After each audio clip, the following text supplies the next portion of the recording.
Kwa wakati huu tunapoendelea, nataka tuweze kuona leo ujumbe ambao utaweza kumweka kwenye nafasi nzuri zaidi msikilizaji ili aweze kupokea na kuelewa kile ambacho kimetuleta hapa. Kama ambavyo tumekwisha kueleza kuhusiana na kambi hii ya neno na maombi. Huu ni mwaliko wa pekee kwa ajili ya watu kugeuzwa na kuhuishwa kwa nguvu na kwa neno la Mungu. Amen.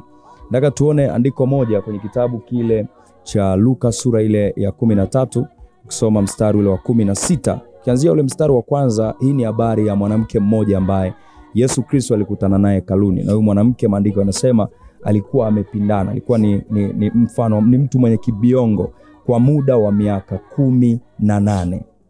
Muda wa miaka mingapi? 18. Alikuwa amepindana kwa muda wa miaka 18.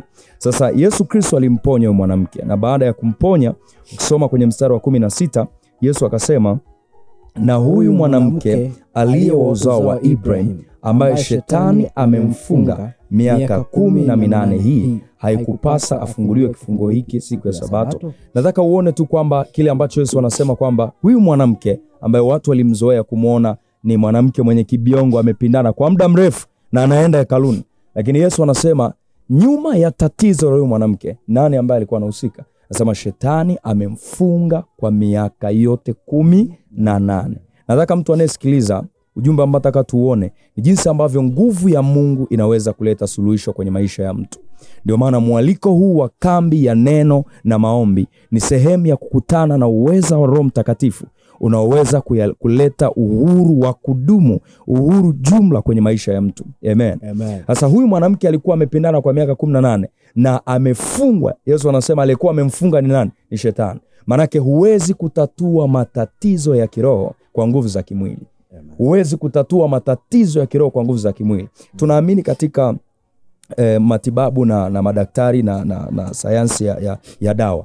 Lakini nataka ufahamu chochote kile ambacho kinatokana na akili ya kibinadamu kina ukomo wake. Kina ukomo wake. Yesu Kristo anatuonyesha kwamba nguvu zake ni nguvu zisizo na ukomo. Ukisoma kwenye ile Matendo ya Mitume sura ya 10 mstari wa 38, jana tulisema, anasema habari ya Yesu Kristo wa Nazareti.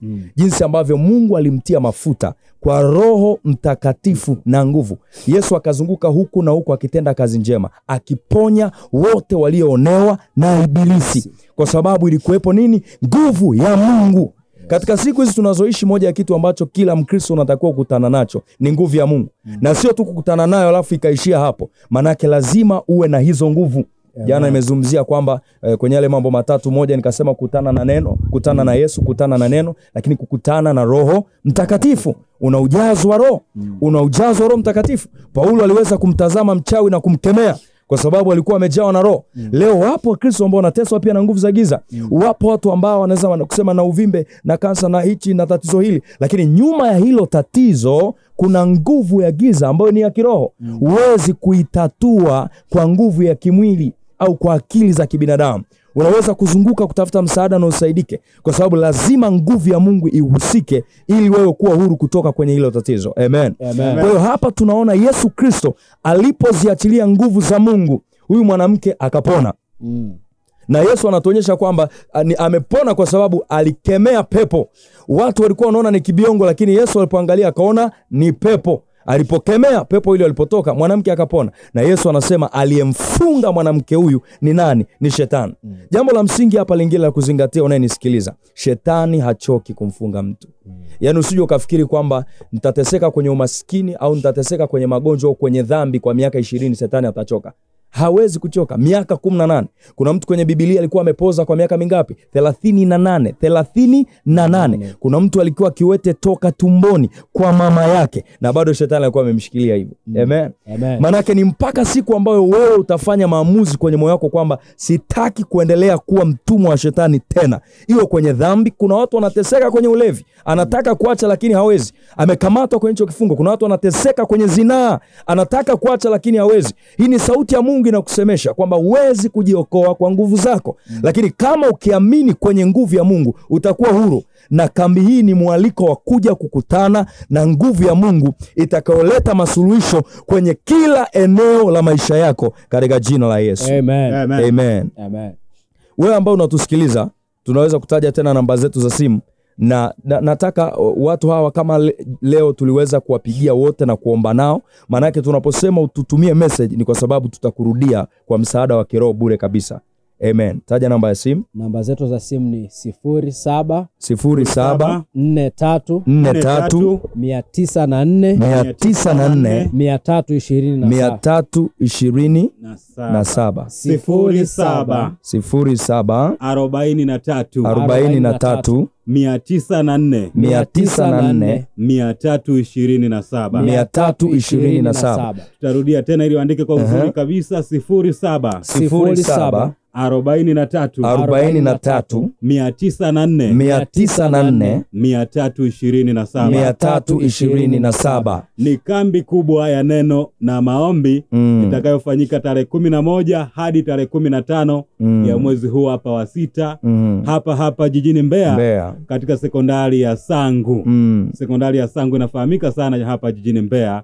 Kwa ukitoka huko Sumbawanga, ukitoka Tunduma, ukitokea Njombe, wewe uliza kwamba ninaenda katika kambi kubwa ya neno na maombi tarehe 11 hadi tarehe 15 hapa jijini Mbeya. Narudia tena namba, kuna mwingine anababaika pale kuandika 07 43 904 327 07 43 904 327. Usikumbatie ikabaki kuwa ya kwako, tumsaidie ndugu jamaa na rafiki, na mwingine aweze kufika. Maana kufika kwake akifunguliwa na matatizo mbalimbali akabarikiwa ni zaidi ya shukrani. Amen. Na tunapozungumza kuhusu kambi hii ili mtu aweze kuelewa, nafikiri baadhi ya watu ni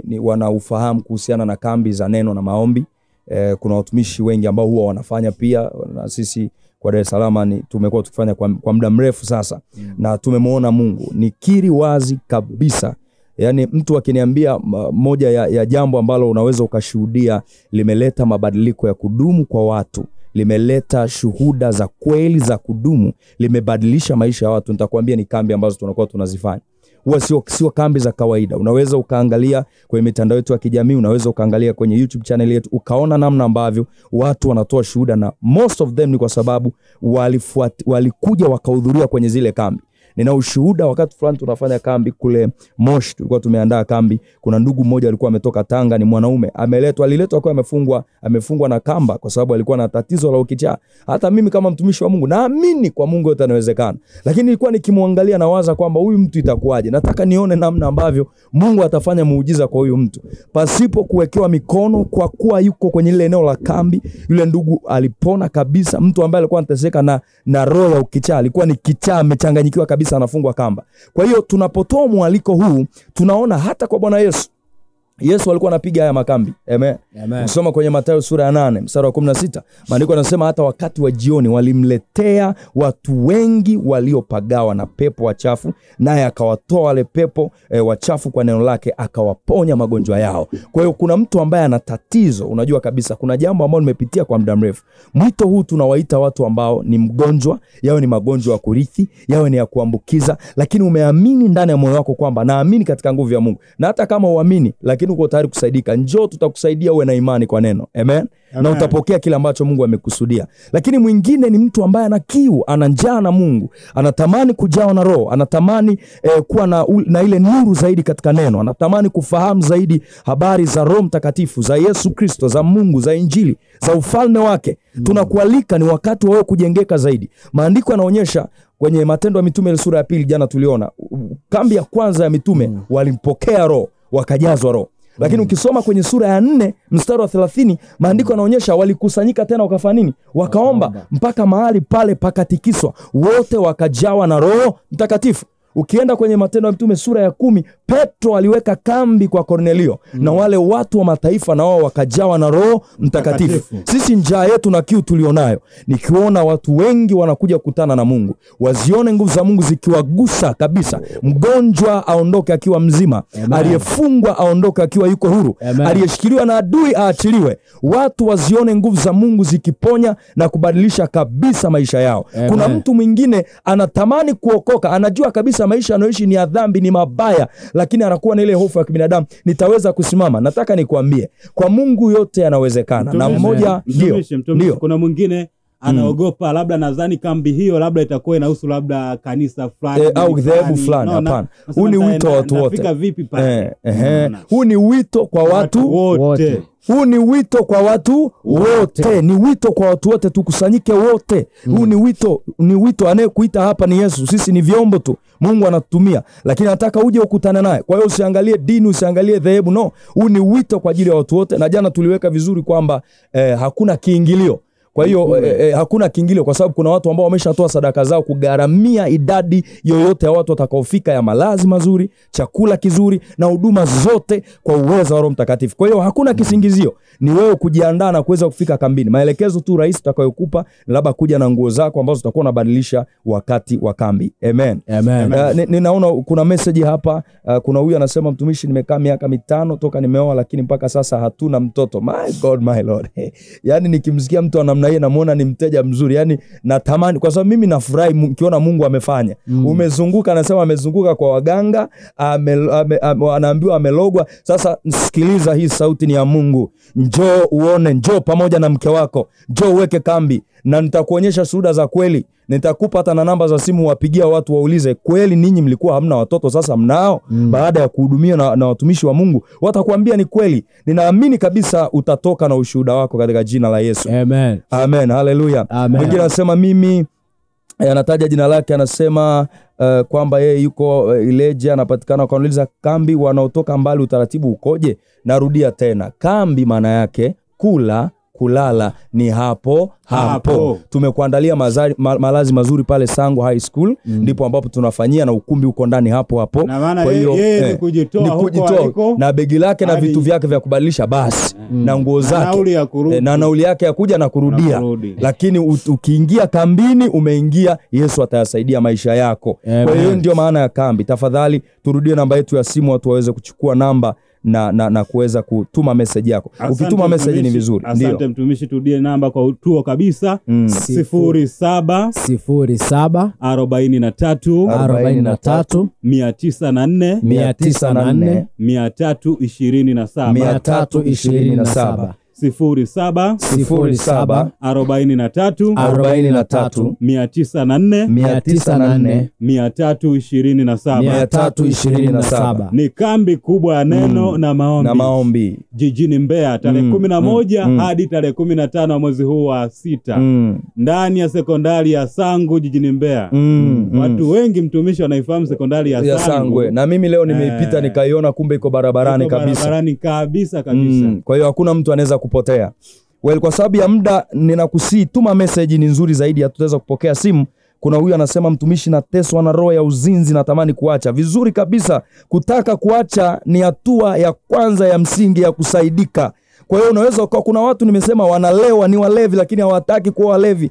Kuna watu wanaishi maisha ambao hawayataki. Yesu atakusaidia. Naomba turudie namba za simu, alafu tutamaliza kwa maombi kwa wote wanaotusikiliza. Asante mtumishi. 0747 ni 43 0743. Narudia hiyo namba kwa 0743 904 327 327 0743 904 327 Nairudia tena 0743 0743 904 904 327. Tunaokaribisha katika kambi kubwa ya neno na maombi. Amen. Tarehe 11 mwezi huu hapa wa 6 hadi tarehe 15. Ni siku 5 hapa jijini Mbeya. Amen. Unatoka Njombe, unatoka Iringa, unatokea Ruvuma, unatokea huko